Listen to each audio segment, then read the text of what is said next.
तो भाई और बहनों, पूज्य गुरुदेव भगवान के मुख कमल से सुनते हैं विशेष संदेश नंबर 16 भाग 2। जहां जहां आवश्यकता पड़ेगी गुरुदेव के आशीर्वाद से दास आप भाई बहनों की सेवा में हाजिर रहेगा विश्लेषण करने के लिए। सुनते हैं पूज्य गुरुदेव भगवान के मुख कमल से। उसको धीरे धीरे चार्ज करते रहते हैं। ये राबिया की कथा चल रही है, परमात्मा राबिया जी का जिक्र कर रहे हैं। उसको धीरे धीरे चार्ज करते रहते हैं। भक्ति की तरफ जन्म जन्मांतर बढ़ाते रहते हैं। उसी कर्म अनुसार उसी क्रिया में वो लड़की आत्मा राबी बनी हुई थी। कि लड़की मुसलमान घर में जन्म था, 12-13 साल की बेटी थी, भेड़ बकरियां चरा रही थी। और वो सारी सृष्टि के रचनहार हमारे पिता अपनी बेटी के लिए जंगल में पहुंच गए, घास फूस पर बैठ के जाकर बेटी के पास मुसलमान धर्म जिंदा का रूप बनाया। हमारे अंदर एक धर्म कर्म की ये भी एक समस्या है कि हम अपने धर्म वालों को महत्व देते हैं, दूसरों से नफरत करते हैं। ये काल की चाल है। इसलिए दाता सौ सब क्षेत्र में करूं अपने धन के काज, हिरण्यकशिपु जो मार दो नरसिंह के साथ। इब्राहिम सुल्तान दम के बंदी बन के चले गए, एक नौकरानी बन के चले गए। क्या पड़ा था उनको? कोरडे खाए, नौकर बने अपने बच्चे को नरक से निकालने के लिए। अब तुम बालक हो, बुद्धि छोटी है, बच्चे की बुद्धि इतना काम नहीं करती। इस ज्ञान से आपकी बुद्धि विकसित होगी। आप कुछ दिनों में संकेत समझने लग जाओ। क्या कह रहे हैं पूज्य गुरुदेव भगवान? अभी तुम बालक हो, तुम्हारी बुद्धि इतना काम नहीं कर रही है, लेकिन कुछ दिनों में तुम संकेत समझने लग जाओगे। एक बार ध्यान से सुनिएगा। अब तुम बालक हो, बुद्धि छोटी है, बच्चे की बुद्धि इतना काम नहीं करती। इस ज्ञान से आपकी बुद्धि विकसित होगी। आप कुछ दिनों में संकेत समझने लग जाओ। आप कुछ दिनों में संकेत समझने लग जाओगे। कौन से संकेत भाई और बहनों? जो संकेत गुरुदेव भगवान ने इस सत्संग में किए हैं, अपनी पहचान करवाने के लिए कि पहचानो तुम्हारा गुरु कौन है, क्या परम शक्ति है। जब तक गुरु को नहीं पहचानोगे भक्ति पर दृढ़ होकर नहीं लग पाओगे। कैसे पहचान करवा रहे हैं गुरुदेव? संकेतों से कि कुछ दिनों में तुम संकेत समझने लग जाओगे। और गुरुदेव ने कुछ ही सेकंड पहले संकेत किए हैं। सबसे पहला संकेत क्या किया गुरुदेव ने? राबिया का, कि क्या पड़ी थी उस परमात्मा को, वो सारी सृष्टि का मालिक, असंख्य ब्रह्मांडों का स्वामी, रतन जड़ित सिंहासन पर बैठने वाला, अरबों खरबों शंख नील और पद्म की संख्या में ब्रह्मा विष्णु महेश जैसी शक्तियां उसकी नौकरी करती हैं, उसकी चाकरी करती हैं। चार मुक्ति जहां चंपी करती, माया हो रही दासी, दास गरीब अभय पद पर से, वो मिले राम अविनाशी। ऐसा सर्वशक्तिमान परमात्मा, उसको क्या पड़ी थी? अपनी बेटी राबिया को समझाने के लिए घास फूस पर नीचे बैठने की। राबिया भेड़ बकरियां चराया करती थी, परमात्मा उसको समझाने के लिए वहीं पहुंच गए जंगल में, और नीचे घास फूस पर बैठ गए जहां वो भेड़ बकरियां जो है वो मींगनी करती हैं, वहां परमात्मा बैठ गए नीचे। इब्राहिम सुल्तान को उदाहरण दिया। इब्राहिम सुल्तान के लिए परमात्मा बांदी बनकर चले गए। अपनी प्यारी आत्मा को काल के जाल से निकालने के लिए शरीर पर 3 कोरडे खाए, शरीर का चाम उधड़ गया, लहू निकलने लगा। क्या जरूरत थी परमात्मा को? 650 साल पहले परमात्मा ने कैसे कैसे कष्ट उठाए, 52 प्रकार की यातनाएं शेख तकी ने परमपिता परमेश्वर जी को दी। 120 साल तक सारी सृष्टि का मालिक जो राजाओं को राज दे रहा है, देवताओं को देव पद दे रहा है, एक साधारण से व्यक्ति की भूमिका करते हुए परमात्मा एक झोपड़ी में जीवन व्यतीत करके चले गए। तो गुरुदेव कह रहे हैं कुछ दिनों में तुम्हें संकेत समझ में आने लग जाएंगे। अभी तुम बालक हो, तुम्हारी बुद्धि इतना काम नहीं कर रही, लेकिन हम सत्सेवक भाई बहनों की बुद्धि अब उनके आशीर्वाद से काम करने लग गई है। हम उनके संकेतों को भली भांति समझने लग गए हैं। तो गुरुदेव भगवान ये सारे उदाहरण देकर राबिया का, इब्राहिम सुल्तान का, अब आप और हमें ये समझाना चाहते हैं कि इस ज्ञान को आधार बनाकर अब तुम निर्णय करो तुम्हारा गुरु कौन है। राबिया के लिए कहां आकर बैठे, इब्राहिम के लिए शरीर पर कोड़े खाए, और अब तुम्हारे लिए जो महापुरुष हिसार जेल में बैठकर पिछले 11 वर्षों से एकांत में बैठकर तुम्हारे लिए जो चिंतित है। जेल में तो भाई और बहनों कोई साल 2 साल रह लेना, उसका सब कुछ नष्ट हो जाता है, बर्बाद हो जाता है, उसके सपने चकनाचूर हो जाते हैं।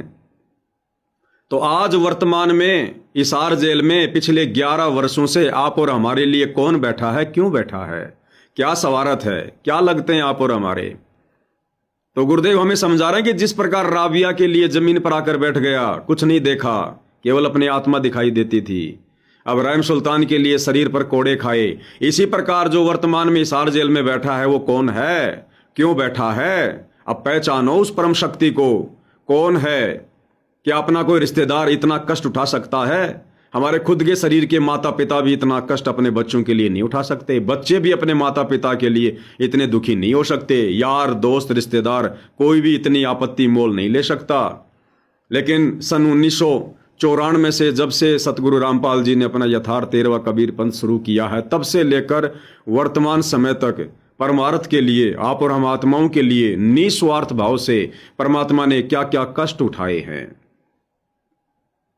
2006 में करोथा कांड हुआ, रोहतक की सुनारिया जेल में 22 महीने परमात्मा रहे।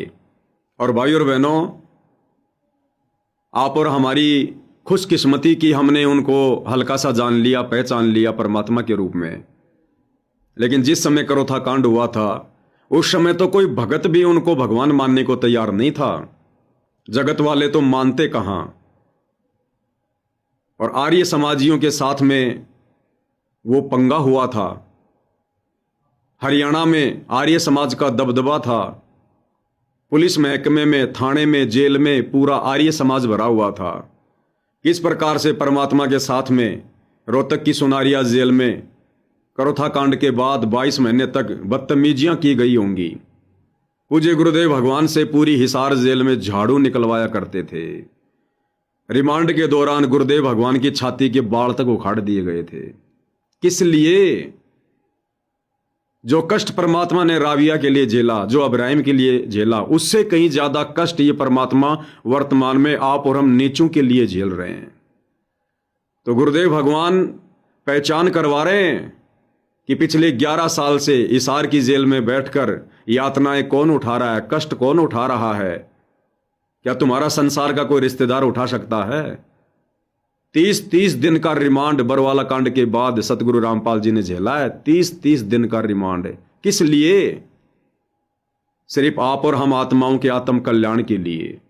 हमें परमात्मा आगे गधा कुत्ता शुअर बनता हुआ नहीं देखना चाहता है। हमें काल के जाल में उलझकर यहीं दम घुटते घुटते मरते हुए देखना नहीं चाहता है। ये जो पूज्य गुरुदेव भगवान हिसार जेल में बैठे हुए ना 11 वर्षों से, भाई और बहनों, अगर जरा भी कॉमन सेंस काम करती है ना, तो अब इस तत्व ज्ञान का निष्कर्ष निकालना शुरू करो। ये काल हमें इतनी आसानी से छोड़ नहीं सकता। 11 वर्षों से पूज्य गुरुदेव सतगुरु रामपाल जी हिसार जेल में बैठकर जो एक प्रकार से सजा भोग रहे हैं, सजा काट रहे हैं, अपने ऊपर तरह तरह की तोहमत ले रखी है, देशद्रोह जैसी झूठी उपाधि ले रखी है। आप और हमसे भक्ति करवाने के लिए आप और हमारे कर्म इतने बिगड़ चुके थे, इतने बिगड़ चुके थे। ये जेल आप और हमने भोगनी थी। जो जेल गुरुदेव भगवान आप और हमारे इच्छे की अपने ऊपर लेकर खुद भोग रहे हैं। अगर ये परमात्मा हमें ना मिलता, हम जरा सा नजर डाल लें अपने पिछले जीवन पर, सतगुरु रामपाल जी से उपदेश लेने से पहले ज्यादातर भगत भाई बहनों का, मैं कह सकता हूं 90% भाई बहनों का जीवन क्या था, उनकी दिनचर्या क्या थी, उनका स्वभाव क्या था।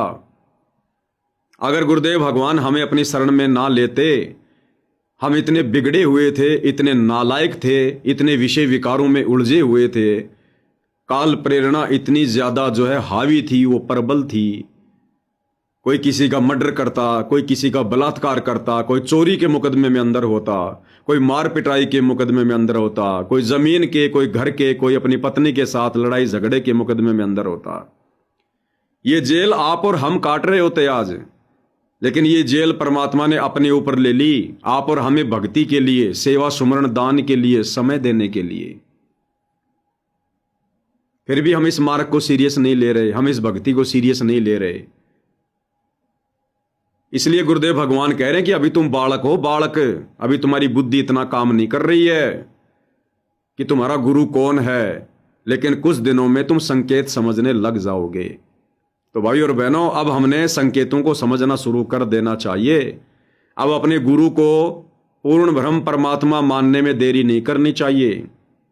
सत्सेवक भाई बहनों की तरह उस दाढ़ी मूंछ वाली कबीर की नकली फोटो को घर से उठाकर बाहर फेंक देना चाहिए, उसके टुकड़े टुकड़े करके उसको बाहर फेंक देना चाहिए। आपके घर के दरबार में केवल आपके गुरु के अलावा किसी और की फोटो नहीं होनी चाहिए। अपने गुरु के अलावा किसी और को दंडवत मत करो, किसी और का जय जयकारा मत लगाओ, किसी और की महिमा मत करो, किसी और का प्रकट दिवस मत मनाओ। आंख बंद करके भेड़ चाल में भक्तों की देखा देखी में मत चलो, सतगुरु के काल प्रेरित परिवार की देखा देखी में मत चलो, कोऑर्डिनेटरों के पीछे अंधे होके मत चलो। समय बहुत कम बचा है, अब संकेतों को समझना शुरू कर दो, साध संगति से जुड़े भाई बहनों की तरह। तो क्या कह रहे हैं गुरुदेव भगवान? तुम बालक हो, बुद्धि छोटी है, बच्चे की बुद्धि इतना काम नहीं करती। इस ज्ञान से आपकी बुद्धि विकसित होगी।